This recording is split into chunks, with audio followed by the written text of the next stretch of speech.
has started. Okay.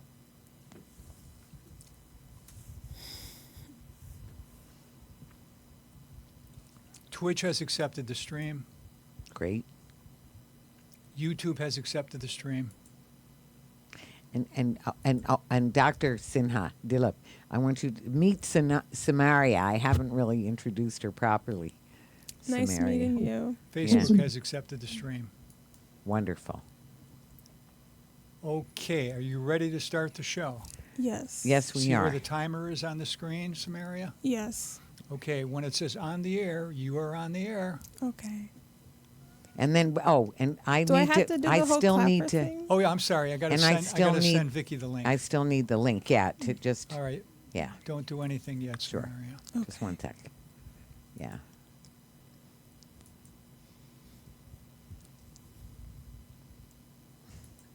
Dr. Sinha, I'm a host in training. I'm becoming a host, but I'm still in training. So and So and I'm going to ask you to also try to speak up a little bit. I found it a little hard to hear you, but I don't know how much of that is just me, too. So I'm turning up my sound, but just if you're near the microphone, that will probably help a little. That's good. Stepping close to the microphone. We just want to see you too. Yeah, wonderful, perfect, great. And I hope you have water if you need it. Oh, I'll walk out. Okay. Turn the video. Right. No, don't do that. We need you. I sent you the text. Okay, wonderful. Okay.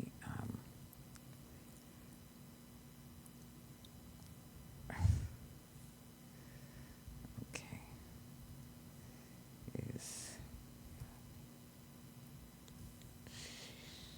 And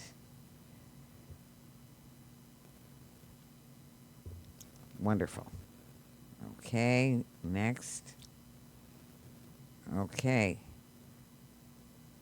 Okay. Can I start the show? Yes, you can. Okay, you see where the Please. countdown is, Sameria? Yes. All right, here we go.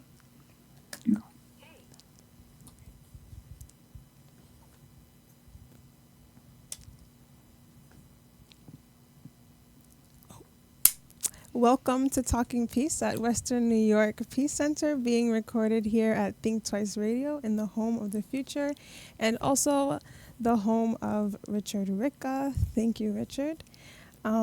We also thank our friends at WBNY, Buffalo's original alternative radio show, 91.3 FM, coming out of Buff State. Thank you to our friends at Buff State. And also, as we're being thankful, I'm going to give the floor to Vicky so she can do something called the Ganonyo, or a land acknowledgement, which is something traditional to the Haudenosaunee and the Seneca. Well, the land acknowledgement is the first part, is just to say thank you, first of all, so much, Sameria, for being here, for hosting the show.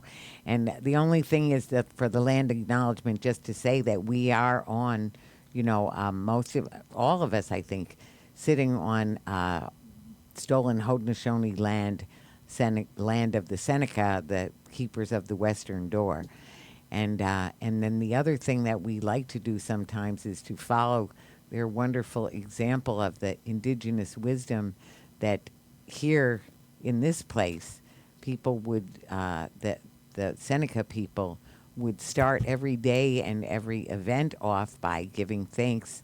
So giving thanks to Mother Earth, giving thanks to all of the creatures that are, the swimming, four-legged and flying creatures, the wonderful plants that are so important, our grasses, our nutritional plants, our medicinal plants, and the knowers of those plants who help us with healing. And water. And the water, of course, the living water. See, you could be doing this yourself. We can't forget the water. Water is life. Mini Wachoni, water is life. And all the beauty in our world, the mountains and the rocks, the trees that give us the very air we breathe, and all of the brother sun and grandmother moon, all the creation really, including the love that makes it all possible, and the creator, the very creator. And so we just hope that we would follow the original instructions so that life can continue in this creation. And then the person would say Yahweh to give thanks and acknowledging, and then the people would say no. No. So, no. So that's all, and that's the traditional opening for the Haudenosaunee. Thank you so much, Vicky. Today we are going to have a talk on the topic of remembering Gandhi, and also this will be aired on October 2nd, which is Gandhi's birthday, and also UN declared Day of International Nonviolence. So I'm very thankful for the guests we have here. Thank you so much, Dr. Sinha, who is at the Research Institute researching the Roswell Cancer Center, and also a member of the Hindu Cultural Center as well. And also thank you, Vicky, for being a guest on this show, even though you're usually the host. Vicky, as you guys know, is the board chair of Western New York Peace Center, and I'm really excited to get into this topic of remembering Gandhi's life, and also talking about his grandson, who is closely related to this as well. And as always, we start off with values that are pertaining to Gandhi's life and the topic of nonviolence. So I'll just start with Vicky. Maybe you can tell us some of the values you have concerning this topic. Well, I can't help using the usual ones that my go-to ones are truth and love, which makes me think of Gandhiji so much. So Gandhi, he talked about satyagraha, truth-seeking, as the highest order of things. And so truth is so important. And, of course, love. We were just talking about love. So that truth is important so that we see what we're trying to look at, however big and however multifaceted the issues. And then love is the motivator. It's the what gives meaning to life. It is the really creation of life is that love. Yeah. And that is our so those are two values that I think of and the great love that was shown by the activism and the courage of both Gandhis. Yeah. And so many wonderful truth seekers. Love is the thing that binds all things together. So I love that is your value that you want to bring to the table. And Dr. Sinha, what about you? What are some values that you think are important for today's discussion? Thank you. Let me correct a little bit on myself. I am not actively at Roswell Park right now. I've been there for 30 years, and I'm happily retired. Yes. As you deserve. Being from India, I've been interested in Gandhi, of course, Mahatma Gandhi. I kind of say I had the fortune of seeing Mahatma Gandhi brief. I was a little boy, about 6th grade, 7th grade probably, and Gandhiji was traveling on a train, and as usual, what he used to do, he would stand, and he would always, I remember he would always travel in those days they called third class. In the British time, they had different classes of railway coaches. First class, second class, first class, only the British can travel. But Mahatma Gandhi is with the common people, so he would travel in the third class. And third class was open door, and he would always stand in the door so that people can at least take a glimpse. And so I went to the rail station with my brother, and that's Gandhi. I mean, everybody was. I mean, I kind of didn't have that much of realization of what the power he is and what the powerful the importance his movement and for the gaining of independence in India. Yeah. Later on, when I realized and they saw how powerful is nonviolence is, I mean, it is hard to understand before Gandhiji. It was people couldn't realize that nonviolence can be that powerful. I mean, people would think, okay, if you hit me, I'll hit you double, so that I can retaliate, and then you will be scared of me. But tolerating, not doing anything, can be that powerful. Gandhi actually discovered that. And he discovered that when he was in South Africa. And he imported that to India. And that worked. That powerful British, which would not leave a rule for 300 years, and they had to leave just because of the powerful nonviolence. So today, of all, actually, I would like to say that nonviolence is very important because of the world is full of violence. Yes. All the people, like Vicky was state supported or not supported, that is violence everywhere. All the non-violence, this power of non-violence, we should practice, and we should really understand the power of non-violence. Yes.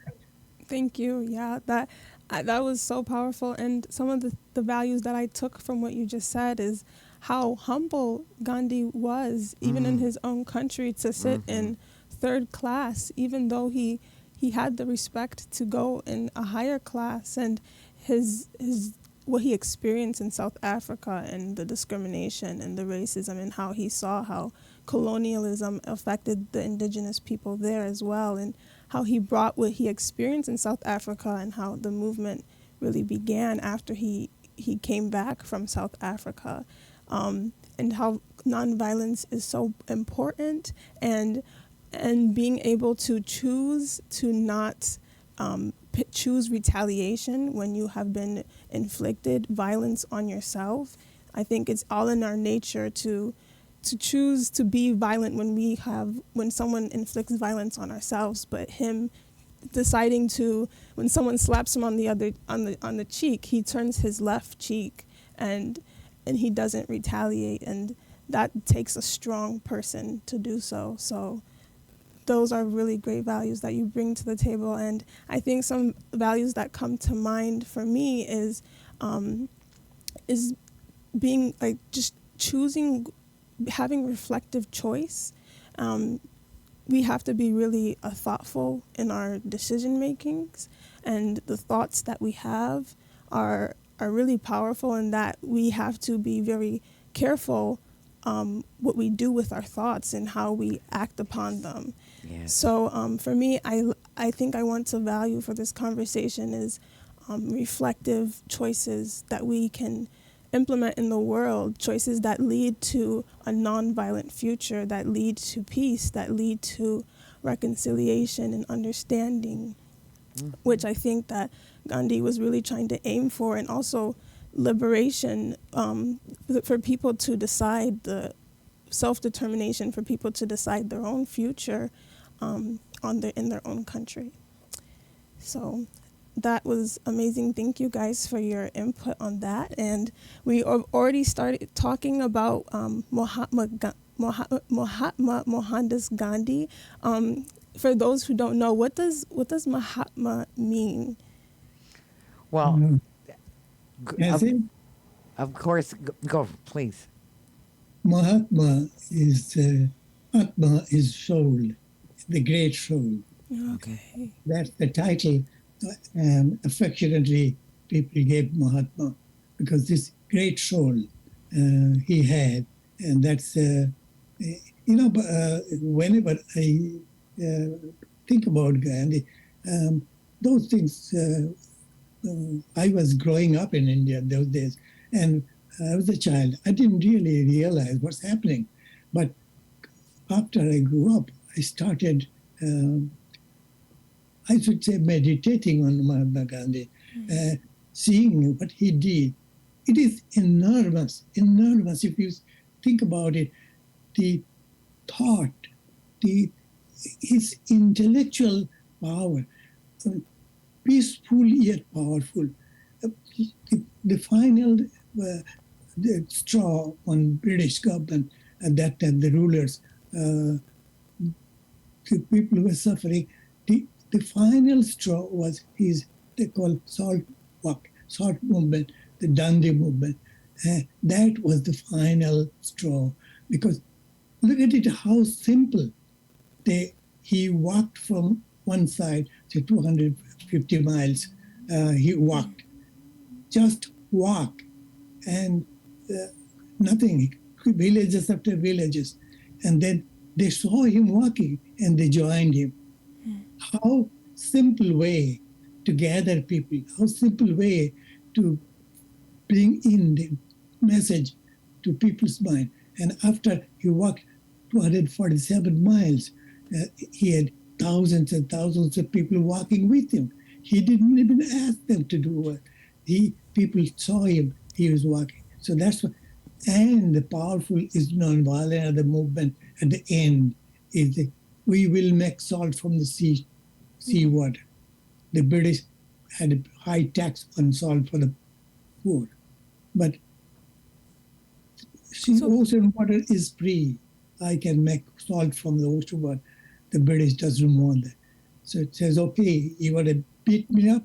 Okay, do that. And there were hundreds of people were really tortured, but one batch goes, the second batch is right there. There is no violence. And finally they realized, the whole world realized that what powerful this nonviolent, non-resistance. Okay, you hit me, all right, the next batch will come in. Yeah. One batch falls down, the second batch comes in. This is powerful. So this power of nonviolence, this we should realize today. Violence against violence leads nowhere. So we have to practice, we have to propagate the nonviolence in this society today. Absolutely. And he was such a leader. He was such the father, really, of the nonviolence movements, of which there were so many. And in fact, there's a wonderful movie called A Force More Powerful that talks about, Gandhiji and how his nonviolent movement did result in the British leaving, because the power of that example, of that courage. And of course, Dr. King was the one who said, nonviolence is a way of life for courageous people, because it takes the courage to have that strength. It's not being passive at all. Nothing passive about it. When he actively walked, and he told, and another thing which we learned, and have done, is, he told people exactly what he was going to do. He wasn't trying to surprise anybody or trick anybody, or, he would tell exactly what he's going to do, and then he would do it. That he said, I have the right to do this. This is right. This is right for me to walk to the sea and make the salt water. You can call it illegal or not illegal, but, to him, it was needed. It was, the thing to do. And he was such a master of, such a master of nonviolence and vision and courage and strategy.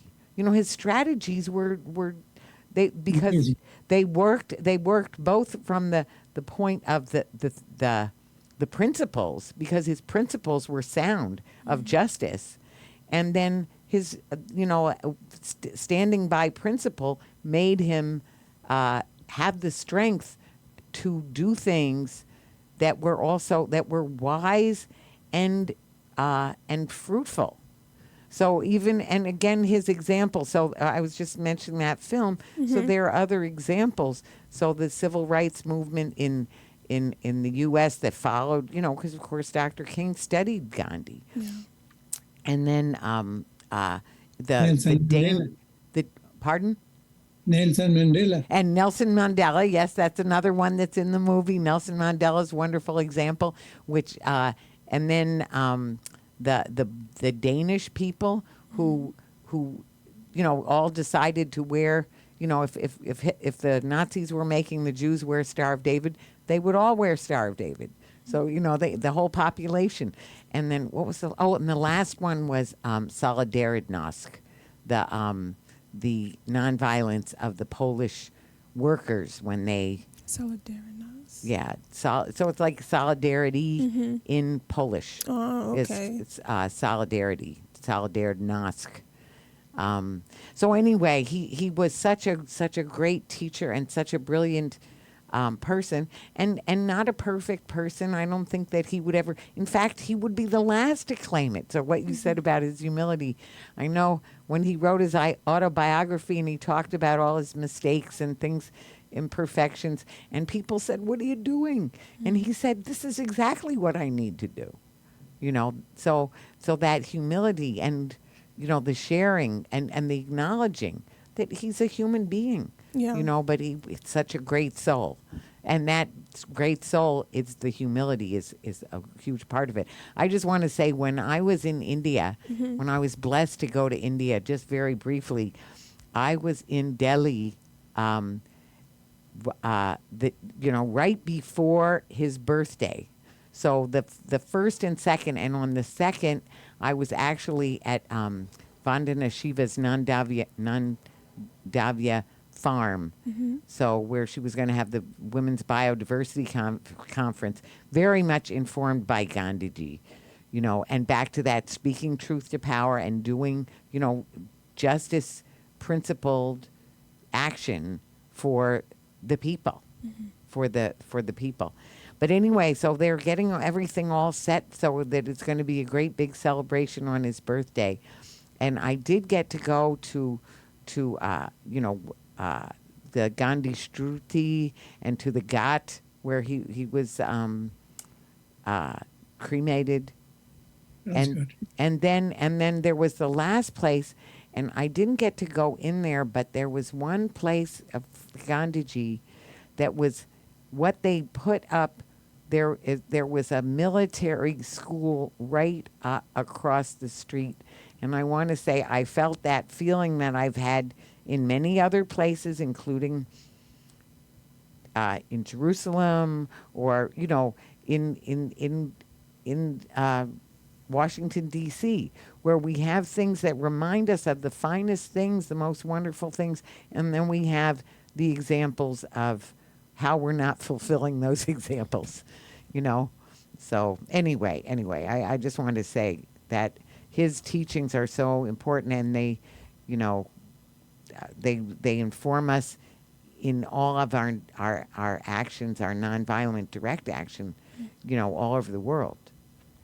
Thank you, Vicky, for sharing your trip to India and also highlighting how the Salt March was something that India as a collective had to do and move towards collective action. And also there was other movements that Gandhiji was a part of, and there I think it was like the homespun cotton. Yes. To find self-reliance in India and not depend on their colonizers.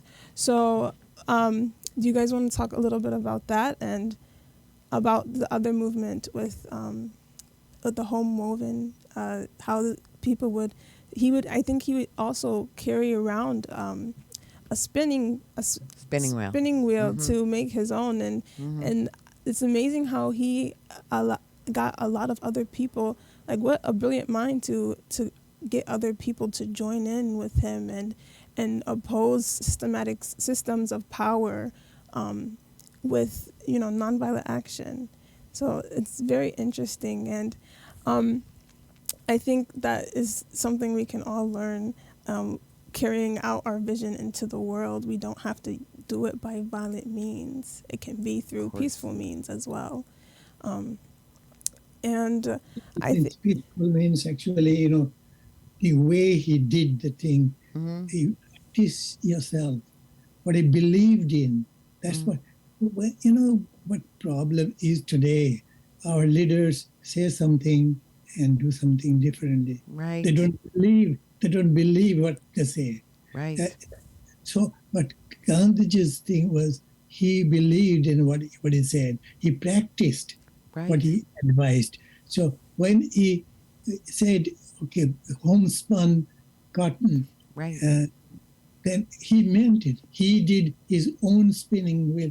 He did his own cotton and weaved, had the weaved. And the, as a result, what happens, it caught on. Everybody is proud to do that. Everybody feels like, okay, because he's so honest. He's so Right. sincere. So that when you see someone, a leader who is sincere, he does what he says. That's what you want to follow. That's what Gandhiji was. He was sincere and he Yes. believed what he said. He did what he said. And Yes. that's the whole India. They followed him and they're proud to follow him. That's what it was. So, it's making me think of really sort of weaving into. I know that you want to talk about Arun Gandhi, also, who Arun Gandhiji, I can still say, because he was also such a wonderful leader in nonviolence, and the Gandhi Institute at the University of Rochester is something he founded. But I was blessed to meet him twice, and I also heard him talk about this on some kind of an interview as well. So one of the things he said is that Gandhiji, his grandfather, had taught him to examine, and he did this every day, to examine what was happening, around him in terms of violence, and that he should categorize the violence that it's one branch or the other of it's either Passive. physical violence of hitting or killing, pushing, anything, or it is non-physical violence. That is name calling, lying, hurting, demeaning, disrespecting, maligning, lying about a person, all of those, not those, that he should categorize them like that. And what he found was that, of course, there is much more of the non-physical violence that goes on. And what we used to do with, and often do with any kind of nonviolence training, is thinking about, the violence escalator, where it starts off with the tone of voice or the nasty word, and then it's escalating, step by step until it does break into actual violence. But so he encouraged people to think so much more about how poverty is a violence, how so many of these other that when people's rights are violated, when their respect for them as a human being is violated, when the prejudice, in fact, this is back to the love, the value of love, when people are treated differently because of some kind of a other characteristic, whether it's an actual physical characteristic or even, income levels or even, race, ethnicity, caste, gender, religion, any of it, that those were all violence, violence against the people. And he was so working against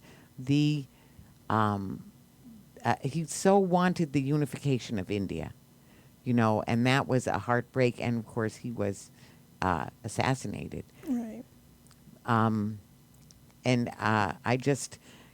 when I think of Arun Gandhi and just how completely he imbibed his grandfather's example, taught his grandfather's teachings, and took the same brave stances. I know he got very criticized. He just passed away, just by the way, In May this year. Yeah.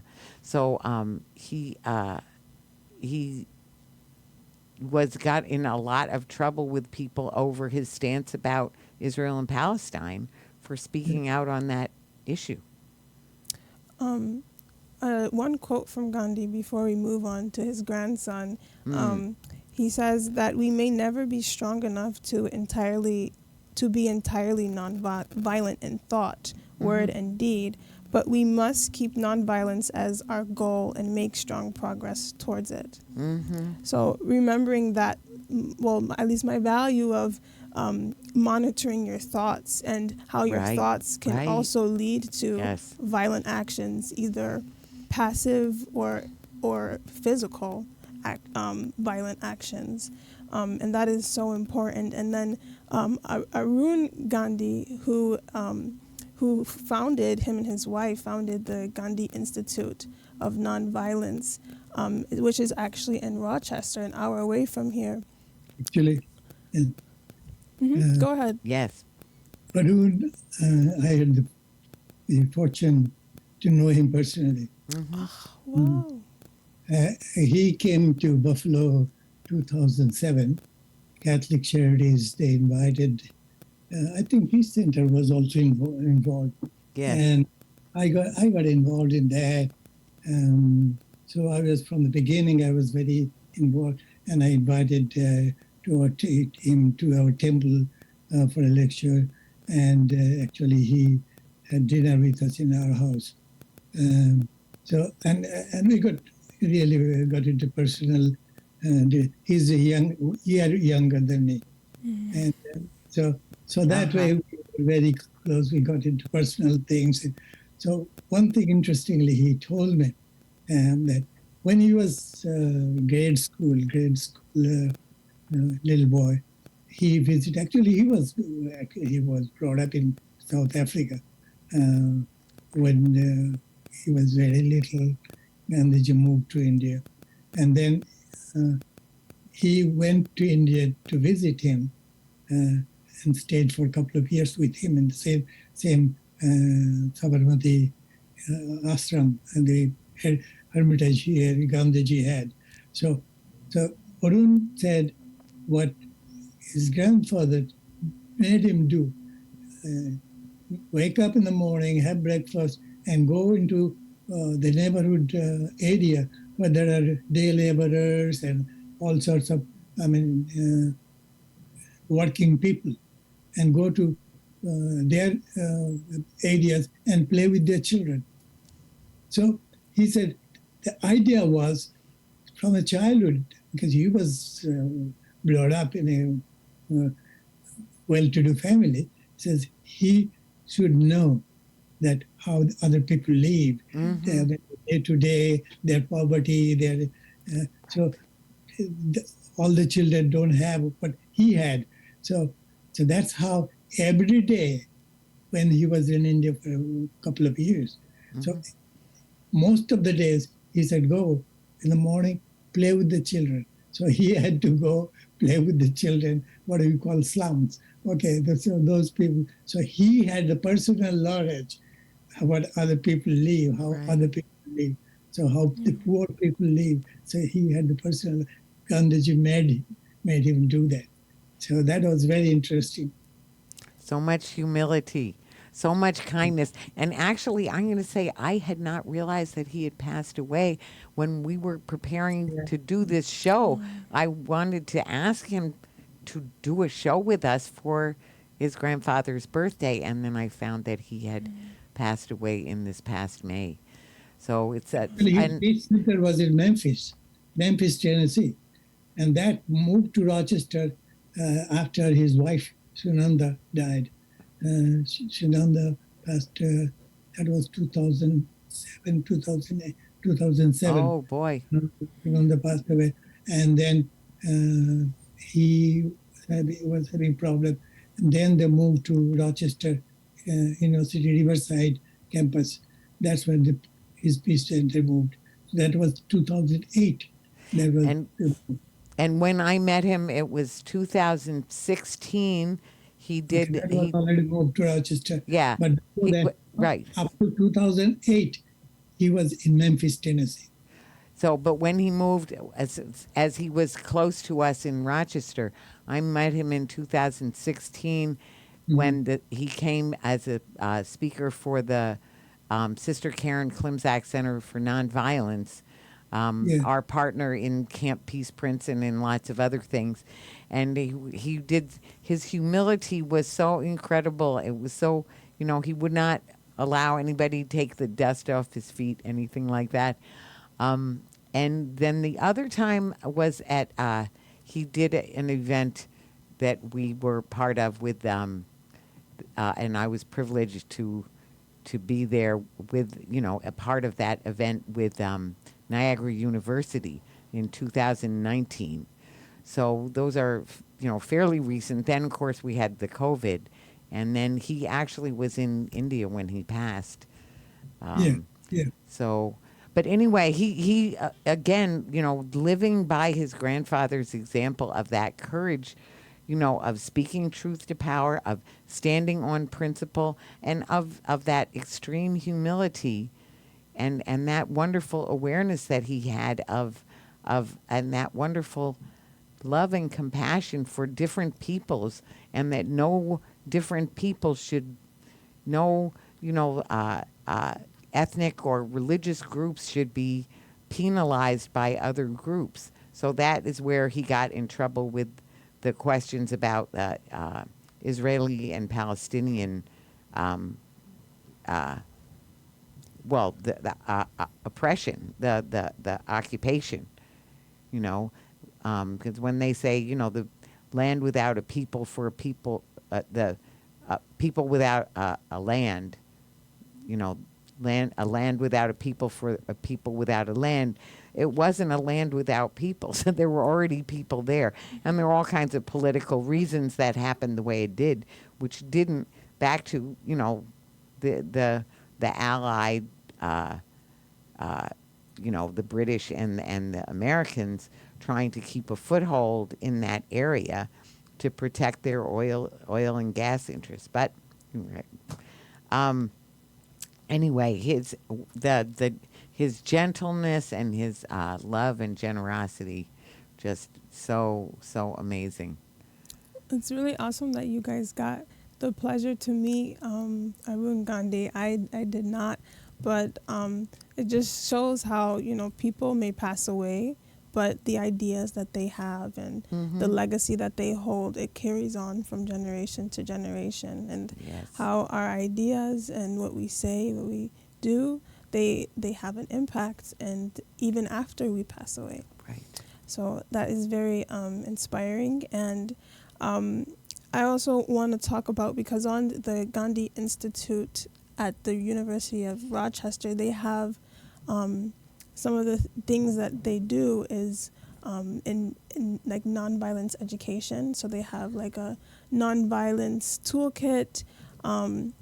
They even educate people on environmental nonviolence. And I know I listened to a TED Talk who featured by Arun Gandhi, and he mentioned how an encounter with his grandfather about an incident when his grandfather told Gandhiji him to go get a pencil, and he said he needed a new pencil or something like that, and he told him something about the value of reserving resources, and how, Vicky, what you brought up also, like how poverty is also a violence, and how our greed, human greed, can initiate this violence, and not only to other people but to our environment.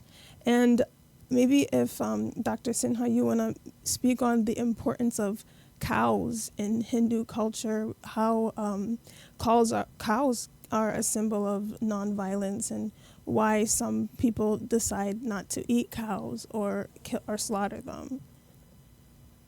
But we talk about Hindus in many places. One thing always being asked is the holy cow.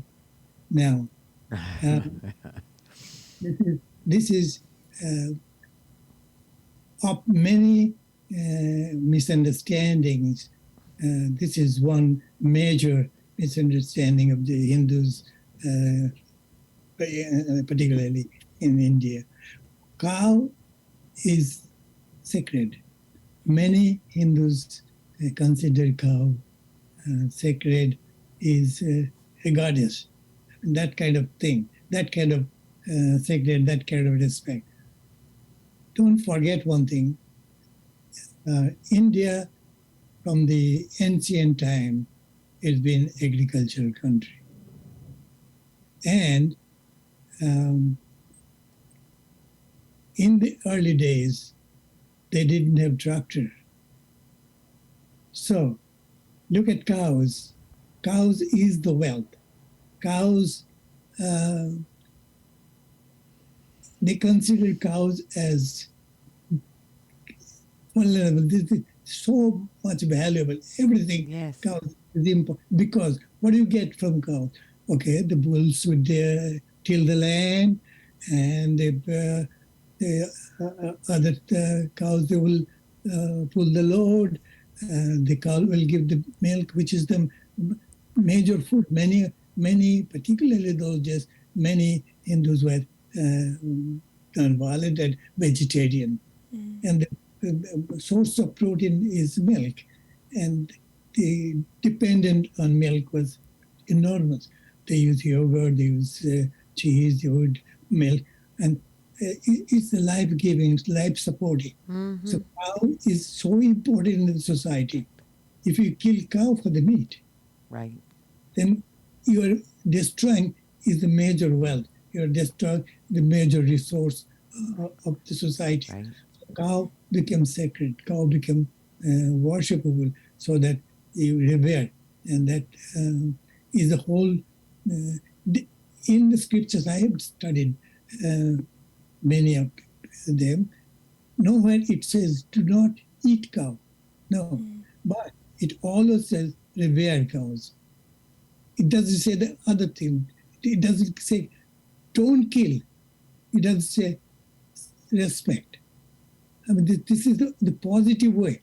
They preserve the cows, the positive ways. But I don't know. I mean, of course, no Hindu would eat cow meat. But if they did, there is no prescription for punishment. I have not seen any. Mm-hmm. But it always prevents or it always protects. But the other thing is, this is part of Indian life. This is part of Hindu life, is nonviolence. This is not killing. Right. But because of the cows are special, because of the other reasons.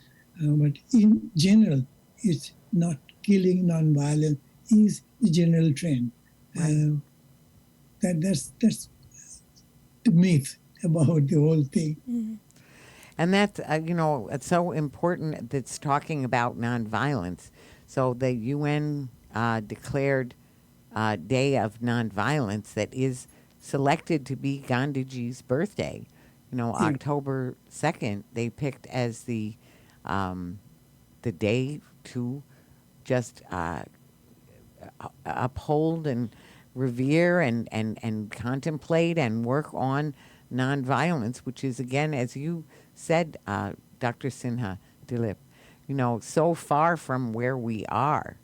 There is so much violence, and some of it is subtle, some of it is structural, and some of it is just very direct, and some of it's person to person, and some of it is state to state. Mm. So war itself being, the epitome of violence, or, more and more states taking things into their own hands, where I want to say, one of the things that just happened that, there is, I don't know how, what kind of proof there is right now, but apparently that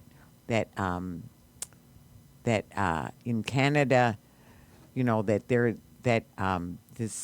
Sikh who was killed, a Canadian citizen who was murdered in broad daylight, and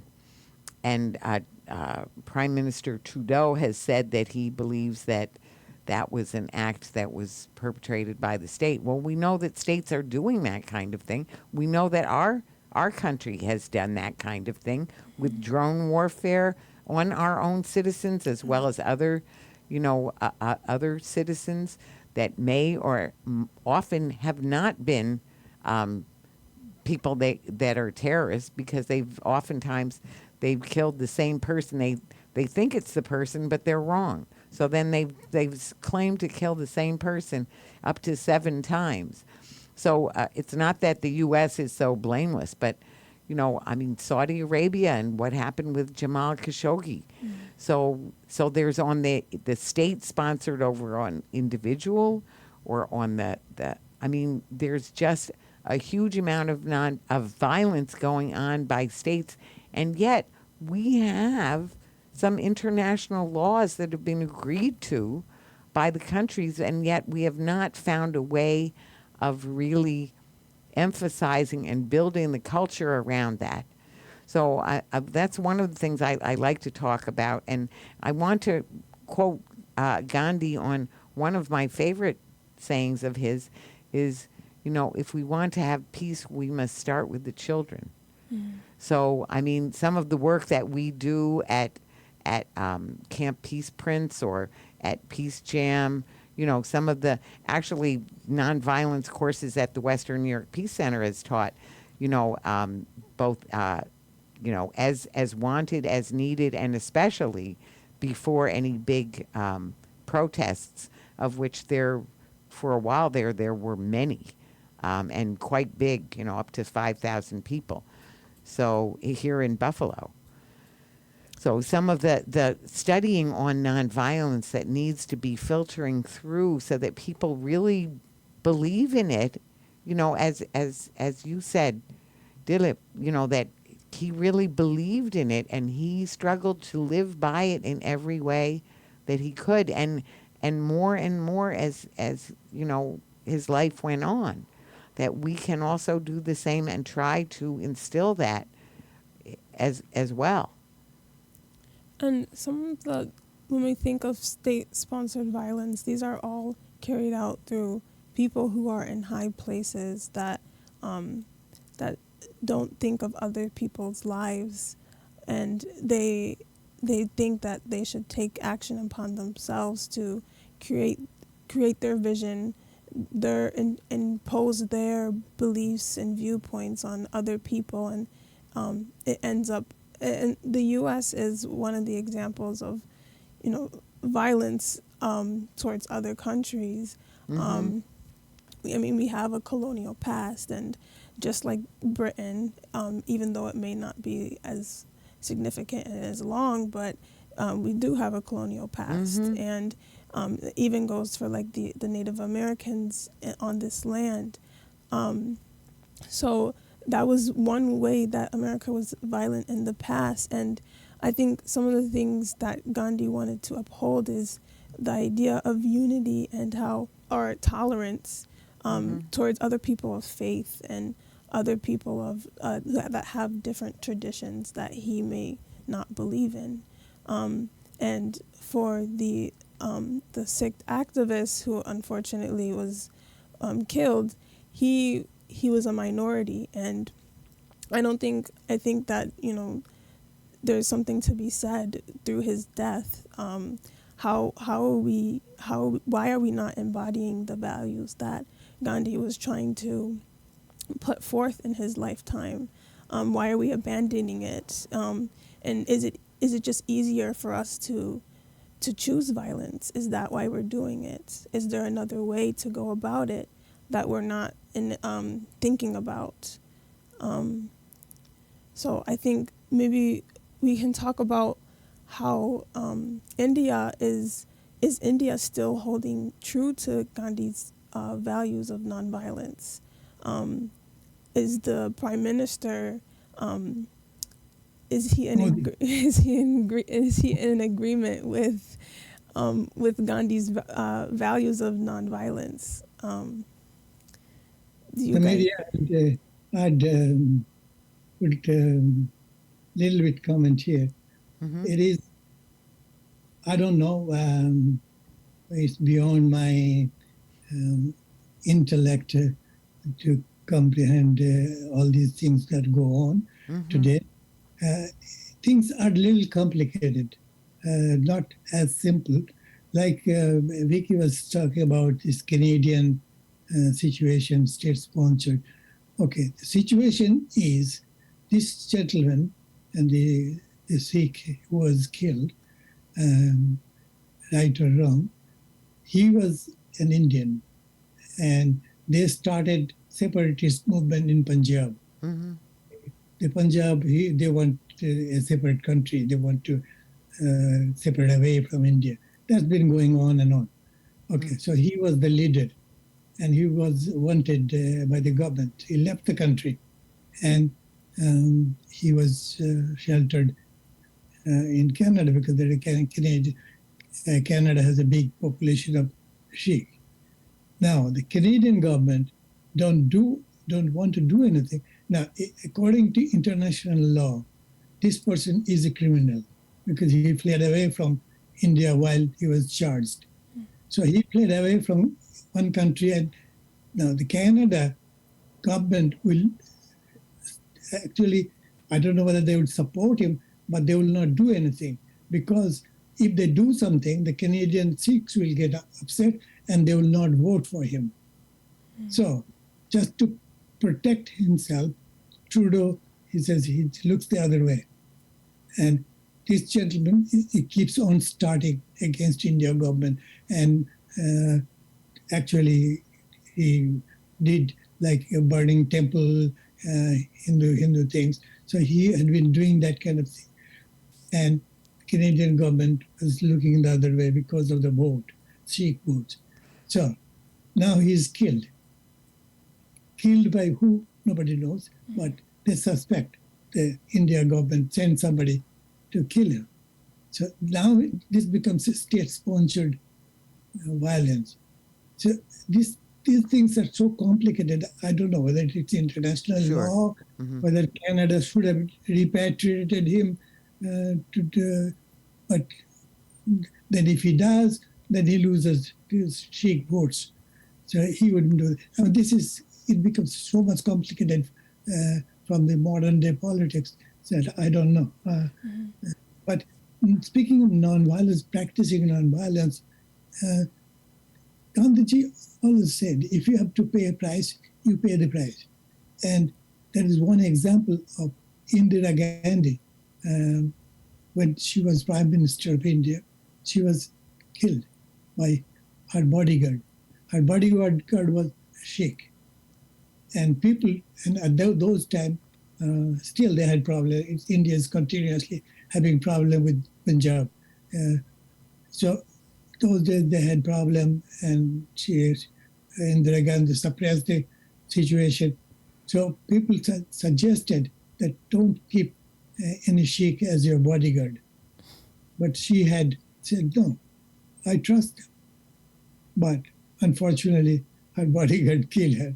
So she was practicing nonviolence. She was practicing, but she had to pay the price. But Gandhiji, like said, if you have to pay the price, you still practice nonviolence. So she did.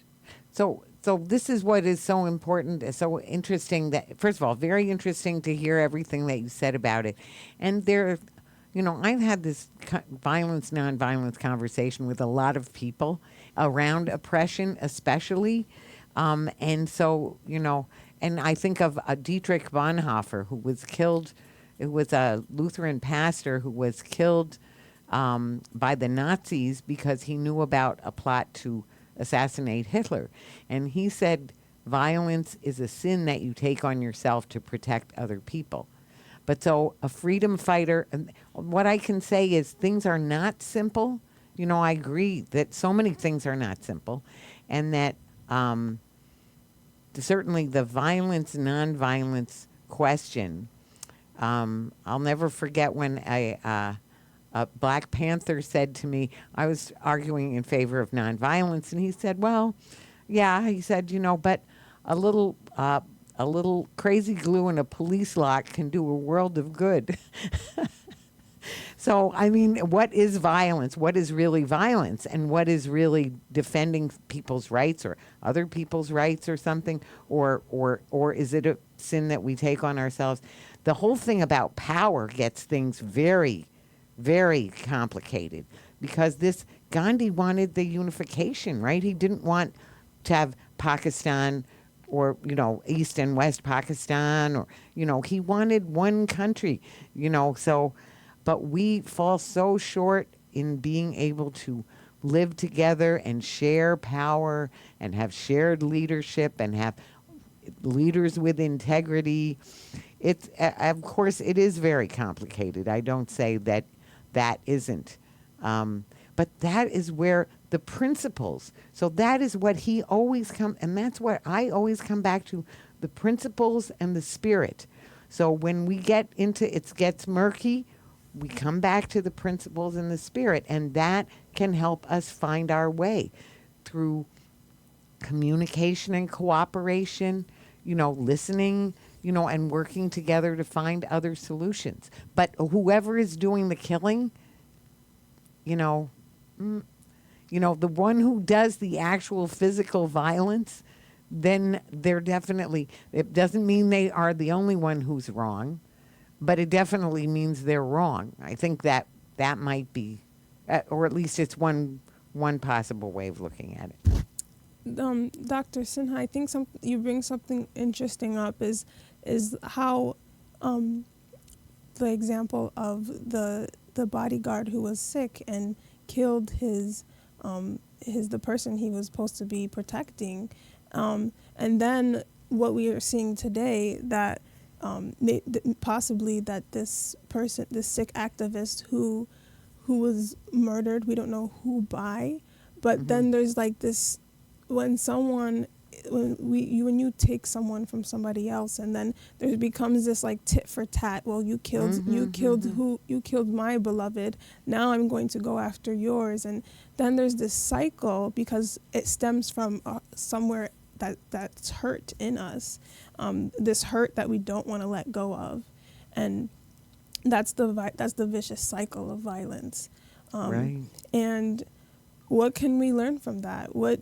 How do you think we can come to terms with that? And is there any conflict resolution skills that we can adapt moving forward?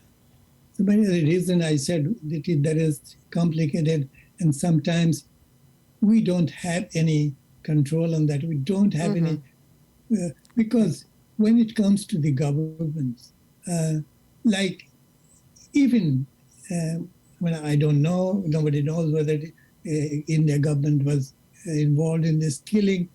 If it was, okay, what would say? They would say, why didn't they send this criminal back? They are protecting a criminal. Okay, so do you have to kill for that? No, I would say no. But who knows? I mean, this is the politics. They say we have to protect our country, and this person is like the British was against our country. So this person is against our country. So we have to remove that. I mean, this is really so complicated. Not really simple that nonviolence, okay, forgive him. It solves all the problem. It doesn't. So there are certain times that's beyond our control, beyond our. But what, like Vicky says, it's everyday life.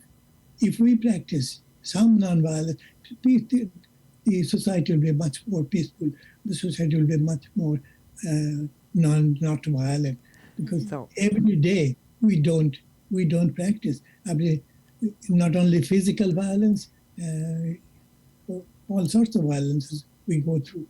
So I just want to say that's why I think, we study, we meditate, we think of the principles and the spirit, and then we try to do what we can, which means, there are some things we may not have control over, but it doesn't mean that we also don't try to build control over that too, as a collective country, and so that, little ways, in big ways, we can at least try and just do our best to understand, to use those principles and the spirit to make progress in this world. Yeah, and ways that people can be more. These are excellent examples of how people can become more violent. We are running out of time. Right, and and we can become less violent. Yes, to become That's what we have to. to become less violent. Yeah, that's the goal. But together, we have been talking peace and truth and in love. And if there's anything you guys want to add about being less violent, we are running out of time. But some of the ways that I choose to become less violent is I really depend on my own relationship with my Creator and praying, meditation, and reflection, reflecting on His Word that we have received. And that's some of the ways that I think that is best for me to become nonviolent. But thank you, everyone. Thank you, Vicky. Thank you, Dr. Sinha, for joining us and having this conversation with us today about remembering Gandhi and everything he did in his lifetime and his grandson and everything, the ideas and the legacy that he carried on. So together, we've been talking peace in truth and in love. Peace. And peace. Peace. Peace and love. Peace and love. Well, thank you so much. You can hit that fade to black. Fade to black. Oh, there it is.